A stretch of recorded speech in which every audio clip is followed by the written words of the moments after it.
फेरि पनि त्यसलाई भट्कालामा हाल्ने कोसिस गर्नुभयो भने सम्झौतामा आउनुहोस्। यदि सम्झौतामा तपाईँ आउनु भएन भने प्रधानमन्त्री ज्यू फेरि पनि त्यसलाई भट्कालामा हाल्ने कोसिस गर्नुभयो भने आज त रन्नपार्काको आमसभा हो। अबको केही समयपछि यही व्यवस्थामा यही सिर्फ तपाईको टाउको मात्रै परिवर्तन गर्ने देश विकास नगर्ने व्यवस्था ल्याउनु भयो भने स्पष्टका साथ सोच्नुहोस्, यो आमसभा रन्नपार्कामा हुने छैन। यो आमसभा तपाईको बालुवाटार तपाईको निवास अगाडि हुनेछ। यो कुरा याद गर्नु। म त्यति भन्न चाहन्छु। कहाँबाट पैसा ल्याउने? ल भोलि नयाँ संसद आउला, नयाँ प्रधानमन्त्री आउला, देशमा कहाँबाट पैसा ल्याउने? त्यो भएको हुनाले प्रदेश संरचना खारेज गर्नुपर्छ। र अहिले स्पष्टका साथ भनौँ, राष्ट्रपति तुलामा भाग्या हुन् कि होइनन्? एकछिन एक जोडका साथ भनौँ, राष्ट्रपति भाग्नुभयो हो कि होइन? किन देश बनाउन सक्नु भएन? अनि मौका पाउँदा 30-35 वर्ष देश चलाउन पाउँदा तपाईँ काङ्ग्रेस कम्युनिस्टहरूले देश बनाउन सक्नु भएन। अब जिद्दी नगर्नुहोस्, अब नयाँ सम्झौता गर्नुहोस् र नयाँ शक्तिको लागि बाटो खोल्नुहोस्। यही कुराहरू म तपाईँहरूलाई चाहिँ आग्रह गर्न चाहन्छु। दुई हात उठाएर भनौँ, राष्ट्रपति भाग्या हो कि होइन? लुक्या हो कि होइन? अनि लुकुवा राष्ट्रपति हामीलाई किन चाहियो?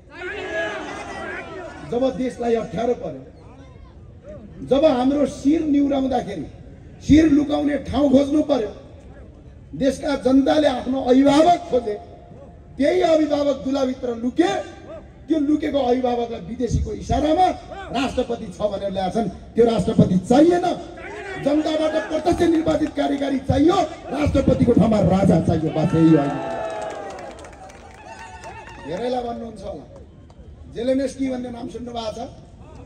बडा चर्चित थियो उहाँ। जेलेन्स्की धेरै चर्चित, तर के गर्ने? कमेडी सिरियलमा खेल्ने। युक्रेनका जनता नेपाली जनता जस्ता भयो। एउटा पपुलर आएपछि भइगयो के? जसरी अहिले सिंहदरबार जल्यो अनि के गरे? ओहो खतरा मान्छे भने छपाछप भोट हाले, राष्ट्रपति बनाए। राजनीतिको रह थाहा थिएन। उयो हाम्रो वार्ता गर्न गए जेन्जी जस्तो क्या, नक्कली जेन्जी थिए नि। राजनीतिको रह थाहा थिएन, केही पनि न परराष्ट्र नीति थाहा छ न राजनीति थाहा छ। हर्र गएर रसियासँग न्यु खोल्यो अमेरिकाको इसारामा। संसारको धनी देशभित्र पर्थ्यो युक्रेन, विश्वको सबभन्दा बढी गहुँ निर्यात गर्ने देश। तर विश्वको सबभन्दा ठुलो प्लेन पनि युक्रेनमा थियो। अहिले पनि हेर्नुला G20, G10 भन्ने विश्वका सम्पन्न राष्ट्रको सम्मेलनमा युक्रेन सहभागी हुनु। अनि आयो ड्याङ कमेडीले केही बुझेन, उयो यसो यसो कपाल गर्ने जस्तो, राजनीतिक नै बुझेन। अनि देश लगेर युद्धमा हालिदियो। आफू अहिले भिख माग्दै हिँडिरहेको छ त्यहाँको राष्ट्रपति। आज बेलायतले यति पैसा दिए, अमेरिकाले यति दिए, डोनाल्ड ट्रम्पलेसम्म त बेइज्जत गरेर पठाउनु पर्यो। आज विश्वको सम्पन्न देश युक्रेन आज विश्वको गरिब देशभित्रको सूचीमा आइसक्यो। आज 40,000 भन्दा बढी मान्छे मरिसके, देश ध्वस्त भएको छ।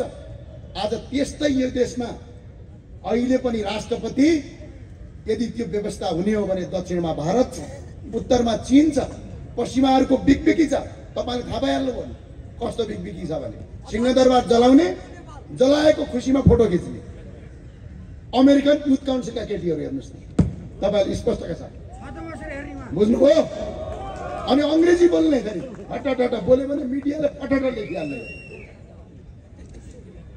किनभने यस्तो देश बर्बाद गर्नलाई रात दिन लागेका छन्। अहिलेको षड्यन्त्र भनेको यो देशमा त्यस्तो शासक ल्याउन खोजिरहेछन् जसले चीनसँग युद्ध गरोस्, जसले भारतसँग युद्ध गरेर देश खाप पारोस्। त्यो शासकको खोजीमा छ पश्चिमाका दलालहरू। त्यसका विरुद्धमा राजा चाहिन्छ। अर्को छ, आज प्लेन हाम्रा कयौं दाजुभाइहरू विदेश जानुहुन्छ। त्यो दाजुभाइहरूले आफ्नो राष्ट्रिय ध्वजावाहक चढ्न चाहनुहुन्छ। नेपाली झण्डा अङ्कित भएको नेपाल एयरलाइन्स चढ्न चाहनुहुन्छ। तर त्यो एयरलाइन्स कस्तो किनेर ल्याए? किनेर ल्याएका दिनदेखि एउटा बिग्रियो अर्को थन्किन्छ, अर्को थन्क्यो अर्को बिग्रिन्छ। यति सेटिङ हुन्छ। एकपल्ट म हङकङ गएको थिएँ। प्लेन आउँदाखेरि त खाली आउँछ, तर हङकङबाट चल्ने त्यतिखेरको क्याथे एयरलाइन्समा टिकट पाइँदैन। के गर्दा रहेछन् भने नेपाल एयरलाइन्सको टिकट किन्न पर्यो भने अनलाइन थिएन त्यतिखेर, अनि कर्मचारीले नै तपाईँको प्लेन छैन, टिकट छैन भन्दैन। अनि प्लेन उड्न लाग्यो भने के छ, बिग्रेको छ भनेर मैले टिकट काटेर नेपाल एयरलाइन्समा टिकट काटेँ। जानुपर्छ भनेको 2 दिन अगाडि फोन आयो मलाई, नेपाल एयरलाइन्स त बिग्रियो हजुर, अर्को प्लेनमा सारिदिएको छ भनेर भ्रष्टाचार गरे। त्यो प्लेन किनेर ल्याए, लगेज हाल्यो भने प्यासेन्जर हाल्न पुग्दैन, प्यासेन्जर हाल्यो भने लगेज हाल्न सकिँदैन। यति क्वालिटीहीन प्लेन किनेर आज देशमा वाइड बडीमा अरबौं भ्रष्टाचार गरेका छन्। ती भ्रष्टाचारीका नायकहरू आज देशका प्रधानमन्त्री भए, ती नायकहरू अख्तियारका प्रमुख आयुक्त पनि भएर बसेका छन्। आज देशमा भएर आज पूर्व भइसके उनीहरू, तिनीहरूलाई कारबाही गरिएको छ। र अहिलेको यी भ्रष्टाचारका काण्डहरू कारबाही गरोस्, त्यो सरकारले म यो अपिल गर्न चाहन्छु। र अहिलेको सरकारलाई हेर्नुहोस्, हामीले देशलाई दिगो शान्तितिर जाने हो कि विकासतिर जाने हो कि प्रधानमन्त्रीको कुर्सी मात्रै परिवर्तन गर्ने हो? छातीमा हात राखेर भन्नुहोस्। यो देशका तमाम घाइते युवाहरूले चाहे त्यो सडकमा बसेर आन्दोलन गरेका हुन्, चाहे संसदमा, त्यो दिनको आज इतिहास सम्झिन्छु। बिहान राज्य व्यवस्था समितिको बैठक थियो। राज्य व्यवस्थाको समितिको बैठकमा संशोधनकर्ताका हिसाबमा म आफै सहभागी थिएँ।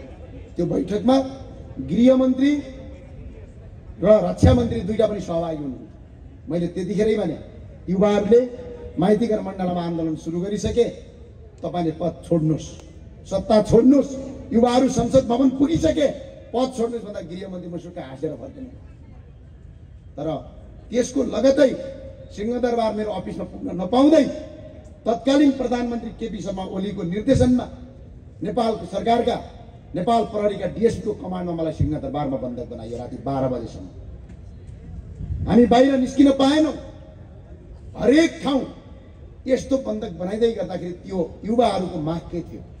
आजको प्रधानमन्त्रीलाई भन्न चाहन्छु, 73 वर्षका 72 वर्षका केपी शर्मा ओलीलाई हटाएर 73 वर्षकी सुशीला कार्की आमालाई ल्याउने मात्रै मुद्दा हो।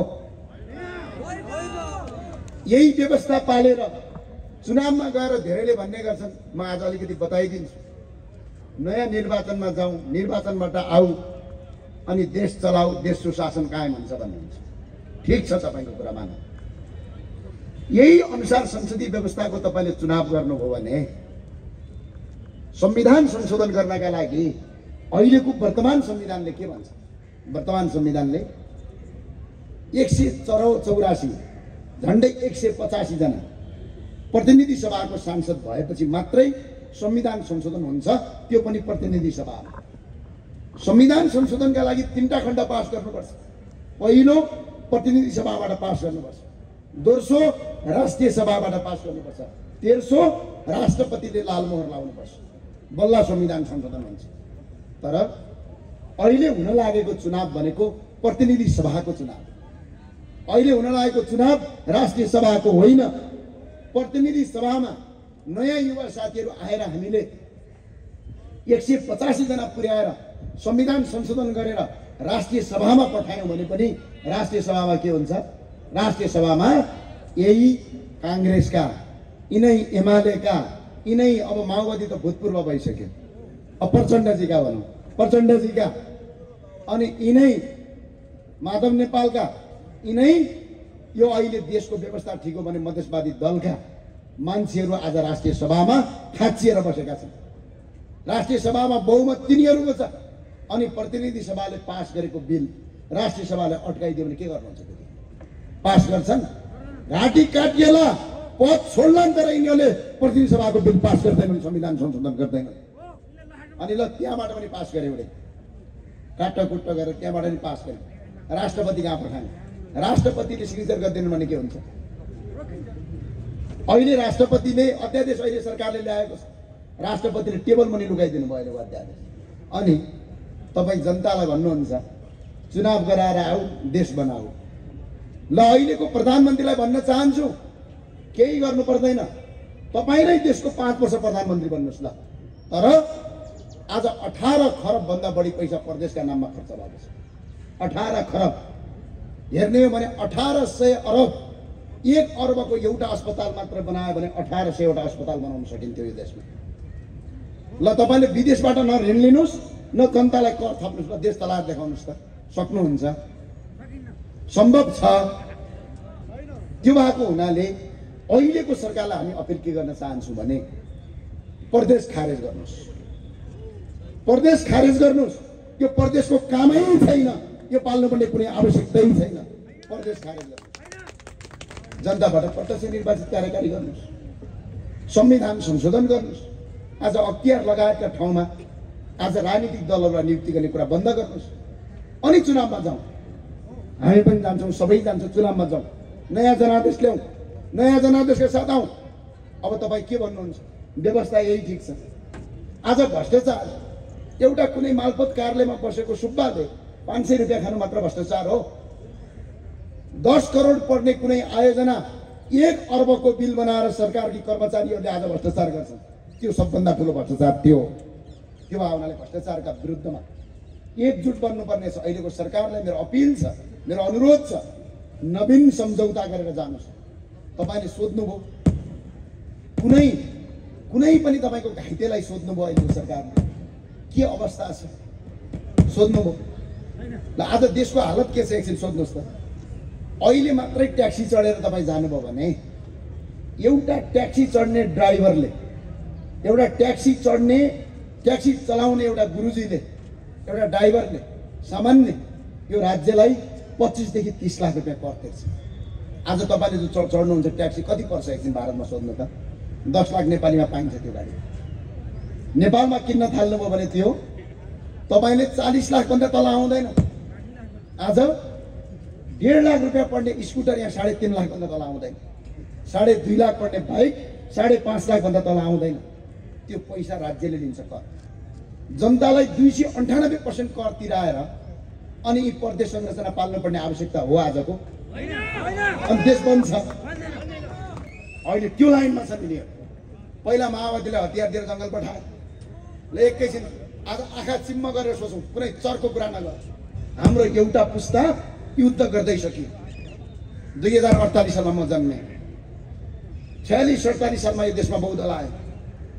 ल भन्नुहोस् त 52 सालमा माओवादीले हतियार उठाएर जङ्गल गइयो। यसरी गनौँ औँला राखेर 46, 47, 48, 49, 50, 51, 52, 48 साललाई गर्ने भने 5 वर्षभित्र देश एउटा स्थायित्व कायम नहुँदै विदेशीको इसारामा हतियार बोकेर जङ्गल छिरे।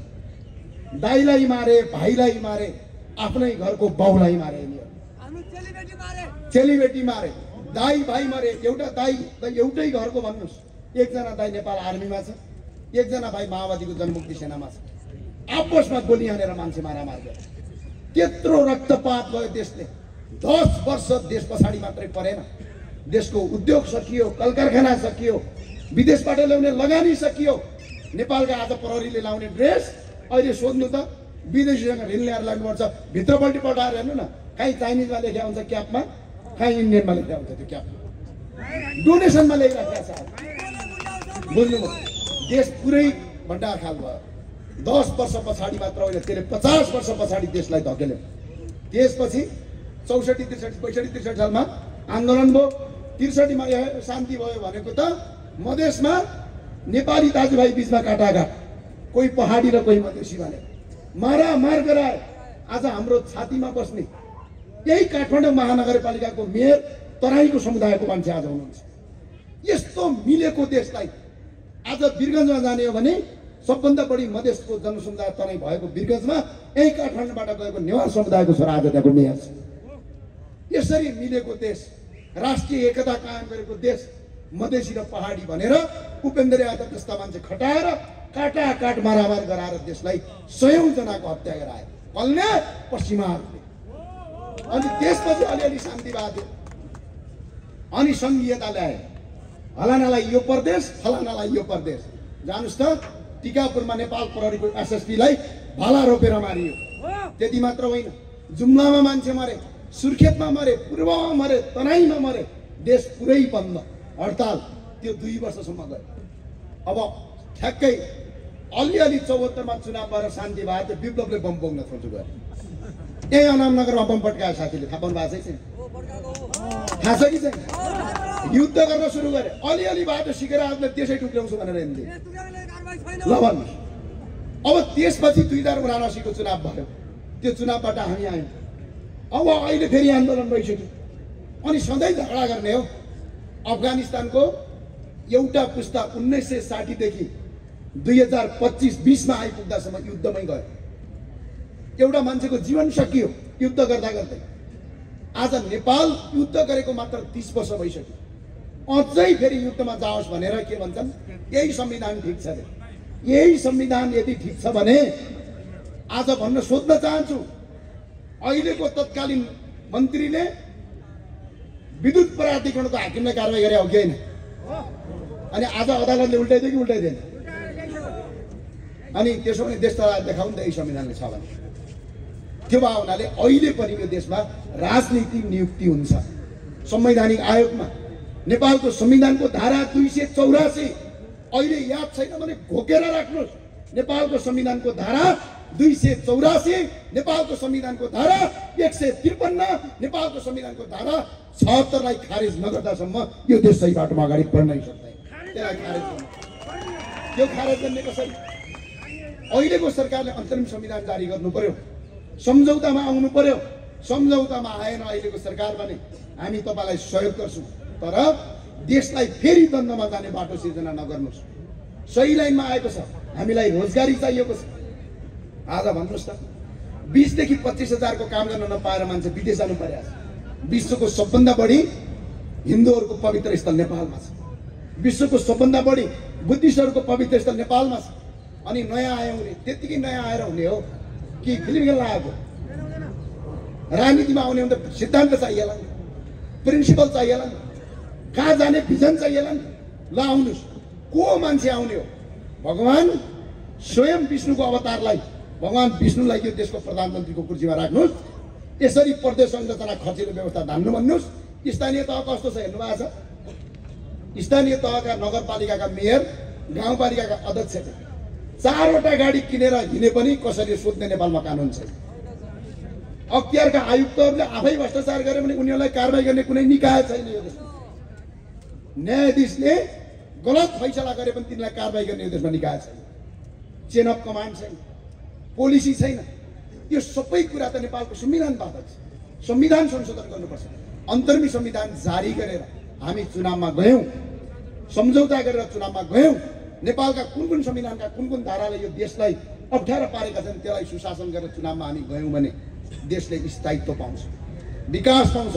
केही गाह्रो छैन यो देश बनाउनका लागि, साह्रै सजिलो छ।